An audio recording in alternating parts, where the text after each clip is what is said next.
Okay. అలాగే dialysis చేయించుకునే పేషెంట్స్కి వాళ్ళు మిమ్మల్ని అప్రోచ్ అయితే కనుక వాళ్ళకి ఆక్యుపంక్చర్లో ట్రీట్మెంట్ అంటే ఎన్ని సిట్టింగ్స్ వరకు? పేషెంట్ కండిషన్ బట్టి ఉంటుందండి. ఓకే. ఎందుకంటే ఇప్పుడు కొంతమందిలో చూసుకున్నట్లయితే కిడ్నీస్ కూడా ఫెయిల్యూర్, ఒక కిడ్నీ పాడైపోయిందని లేకపోతే 2 ఫెయిల్ అయిపోయాయని అలా కూడా జరుగుతుంది. నమ్మకం ఉండాలండి పేషెంట్ కి. నమ్మకం మీద వస్తే తొందరగా క్యూర్ అయిపోతుంది. For example first thing trust చేసి రావాలి. నేను BHL లో బ్రాంచ్ ఉంది. IVF కేసు వెళ్ళాల్సిన కేసుని నేను 10 days లో క్యూర్ చేశానండి. ఒక వైఫ్ అండ్ హస్బెండ్ వచ్చారు. వాళ్ళకి ఏంటంటే ఇంకో 1.5 month లో కనుక వాళ్ళు IVFకి వెళ్ళకపోతే వాళ్ళకి అది కూడా ఛాన్స్ లేదని చెప్పారు పిల్లల గురించి. నేనన్నాను అంత అవసరం లేదు అని చెప్పాను. జస్ట్ 1 year అయింది అనమాట వాళ్ళకి మ్యారేజ్ అయ్యి.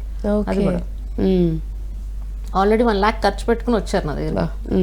నేను అన్నాను నేను ట్రీట్మెంట్ స్టార్ట్ చేస్తాను, యోగ ముద్ర రెగ్యులర్ చేయండి అంటే వైఫ్కి హస్బెండ్కి ఇద్దరికి కల్పించాను ట్రీట్మెంట్. మాక్సిమం వాళ్ళు వచ్చిన 10 sittings అండి. ఆ అమ్మాయికి ప్రెగ్నెన్సీ వచ్చేస్తుంది. అంటే వాళ్ళు నమ్మకంగా వచ్చారు అండ్ చెప్పింది ప్రాపర్ గా డాక్టర్ ఏదైతే చెప్పారో అండ్ ఫాలో అయ్యారు. ఇద్దరు వైఫ్ అండ్ హస్బెండ్ ఇద్దరు వచ్చి తీసుకున్నారు. ఇప్పుడు వైఫ్ ఒకరే తీసుకుని హస్బెండ్ ఒకరే తీసుకోపోతే మళ్ళీ ప్రాబ్లం. అవును. కాబట్టి ఇద్దరు తీసుకున్నారు, నేను చెప్పినవన్నీ ఫాలో అయ్యారు. రిజల్ట్ అనేది వచ్చేసింది. నేను చాలా షాక్ అయ్యాను అన్నమాట. అంటే ఇంత ఫాస్ట్ అంటే మెయిన్ పేషెంట్ కూడా నమ్మాలి. అవును. ఇంక కొంతమంది వస్తారు నాకు ఒక్కరోజు తగ్గిపోవాలంటే అది కష్టం కదండి, మనం తగ్గించలేం కదా. చేసిన కర్మలు ఉంటాయి.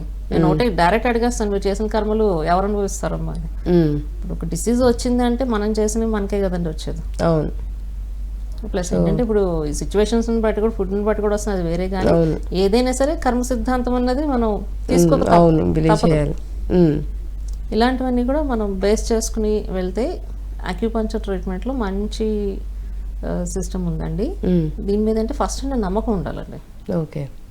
డాక్టర్ గారు మీ దగ్గరికి వస్తాము, మీరు ఎలా క్యూర్ చేస్తారో చేయండి, మీకు మాకు తగ్గేంత వరకు వస్తాము. ఫర్ ఎగ్జాంపుల్ నేను 20 sittings చెప్తుంటే జనాలు నా దగ్గర 4-5 sittings కన్నా రావట్లేదు.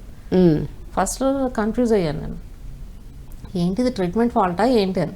చూస్తే 55th sittingకే వాళ్ళకి హెల్దీ అయిపోయేటప్పటికి మానేస్తున్నారు, కోర్స్ కంప్లీట్ చేయట్లేదు. ఇంకెందుకు ఇంకా అవసరం లేదన్నది. ఓకే. నేను యోగ ముద్ర మెడిటేషన్ ఒకటి చెప్తాను కదా, దాంతో గెట్ అని అవుతున్నారు. కానీ అది కరెక్ట్ కాదు. 20 sittings చెప్పినట్టు 20 sittings చేయించుకోవాలి. అవును, కంప్లీట్ చేస్తేనే రిజల్ట్ అనేది ప్రాపర్ గా ఉంటుంది. జనరల్ 20 sittings అంటామండి, కానీ పేషెంట్ కండిషన్ బట్టి మేబీ ఇంకా ఎక్కువ sittings అవ్వచ్చు. ఇప్పుడు వాళ్ళకి మీ కండిషన్ మీకు తెలుసుకుని మీరు రావాలి, కానీ మనం ఫోర్స్ చేయలేము కదా. అందుకే పేషెంట్స్ చాలా మందిని ఓకే అని వదిలేస్తున్నాను. వచ్చిన వాళ్ళకి చేస్తున్నాను, ఎన్ని టైమ్స్ వస్తుంటాను టైమ్స్ చేసి వదిలేస్తున్నాను. ఎందుకంటే నాకు అర్థమైంది వాళ్ళకి రిజల్ట్ ఉంది. ఓకే. ఇప్పుడు మీ ఆరోగ్యం గురించి ఎవరికి ఉండాలి, నాకా మీకా? అంతే కదా. ఇంప్రూవ్మెంట్ వచ్చింది, నాకు ఇంకెప్పుడు రాకూడదు అనుకున్నప్పుడు కరెక్ట్ సిట్టింగ్స్ తీసుకుంటే మీకు చాలా ఇయర్స్ ఉంటుంది అది. అవును. ఇప్పుడు కిడ్నీ ఫర్ ఎగ్జాంపుల్ మీకు ముందే చెప్పాను, ఒక కిడ్నీ స్టోన్స్ పెయిన్ తోటి వచ్చిన అతనికి ఇంజెక్షన్ లేకుండా జస్ట్ నీడిల్స్ వేసాను అంతే. జస్ట్ వేసింది ఓన్లీ 2 needles మాత్రమే, ఎక్కువ కూడా నేనేం వేయలే. హ్యాండ్ లో వేసాను నీడిల్స్, అది కూడా 10 minutes లో అతనికి ఆల్మోస్ట్ పెయిన్ కంట్రోల్కి వచ్చిందంటే నమ్మాడు అతను. ముందు నమ్మకంగా ఉంటే మనం ఏమైనా చేయగలుగుతాం. వచ్చి మనల్ని ఏమైనా చెయ్యండి అని అంటే మనం ఏం చేయలేము అనమాట. ఏదో చేయించుకోవాలన్న పేరుకి వచ్చారనుకో, అది చాలా కష్టం అయిపోతుంది.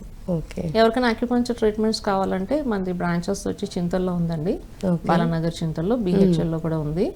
BHL లో ఓన్లీ నేను అవైలబుల్ ఉండేది మండే థర్స్డే మాత్రమే ఉంటుంది, MAG 2146 లో. చింతల్లో ఏమో బాపు నగర్ లో ఉంటాయి, అవైలబుల్ గా ఉంటాయి.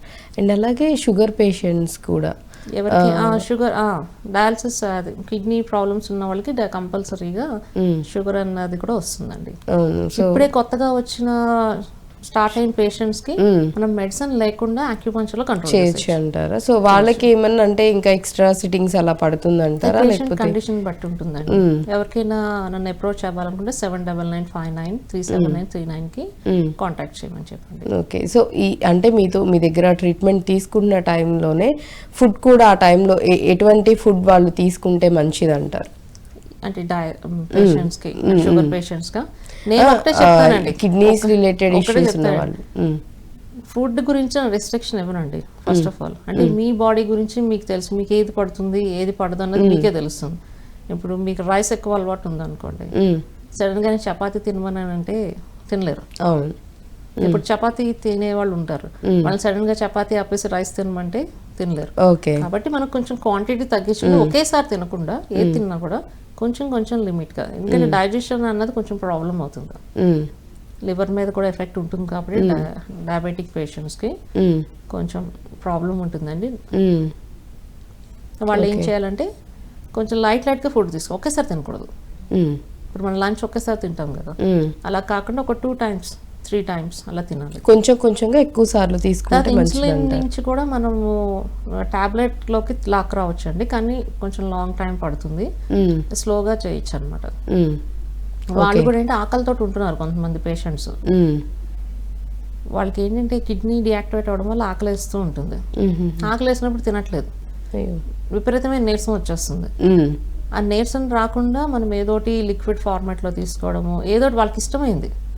ఇప్పుడు ఓట్స్ లాంటివి అలాంటివి పెద్ద హెవీ ఫుడ్ కాదు, లైట్ ఫుడ్ అవన్నీ, అలాంటివన్నీ మనం తీసుకోవచ్చండి. ఓకే. ఓకే డాక్టర్ గారు, థ్యాంక్ యూ సో మచ్ అండి. చాలా చక్కగా కిడ్నీ సమస్యలు అంటే అవి ఏవైనప్పటికీ స్టోన్స్ ఉన్నా లేకపోతే డయాలసిస్ ఇలా చేయించుకున్న వాళ్ళైనా కానీ ఆక్యుపంక్చర్ విధానంలో ట్రీట్మెంట్స్ ఏ విధంగా ఉంటాయి అండ్ ప్రెషర్ పాయింట్స్ కూడా మీరు చెప్పడం జరిగింది. ఎక్కడ మనం ఆ ప్రెషర్ పాయింట్స్ అనేది ఎంతసేపు చేసుకుంటే, అలాగే మీరు చక్కగా ఇక్కడ పెట్టుకొని రాజ్మావి కూడా చక్కగా ఇక్కడ పెట్టుకొని నైట్ అంతా ఉంటే దాన్ని అంటే అట్లీస్ట్ ఇమీడియట్ గా కాకపోయినా రిలీఫ్ అనేది ఇస్తుంది. అండ్ ఆఫ్టర్ దట్ కంపల్సరీగా ఎనీ టైప్ ఆఫ్ ఇష్యూ అయినా కానీ రిలీఫ్ తీసుకున్న తర్వాత మస్ట్ అండ్ షుడ్ గా డాక్టర్ని అప్రోచ్ అయ్యి ట్రీట్మెంట్ అనేది తీసుకోవాలని సజెస్ట్ చేస్తున్నారు. దీన్ని ప్రతి ఒక్కళ్ళు తప్పకుండా ఫాలో అవ్వండి. యాక్చువల్ అది ఏ టైప్ ఆఫ్ హెల్త్ ఇష్యూ అయినా, లేకపోతే అది మీరు ఎక్కడ చేయించుకున్న ఆయుర్వేదిక్ అన్నా ఇంకా వేరే ఎనీ టైప్ ఆఫ్ ట్రీట్మెంట్ అయినా కానీ బిఫోర్ దట్ ఫస్ట్ మీరు కొంచెం రిలీఫ్ తీసుకున్నారు అంటే ఫర్దర్గా మాత్రం మస్ట్ అండ్ షుడ్గా డాక్టర్ని అప్రోచ్ అయ్యి వాళ్ళు ఏం చెప్తారో విని ట్రీట్మెంట్ అనేది మస్ట్ అండ్ షుడ్ తీసుకోండి, ఫాలో అవ్వండి. ప్రతి ఒక్కళ్ళు కూడా నెగ్లెక్ట్ చేయొద్దు. హెల్త్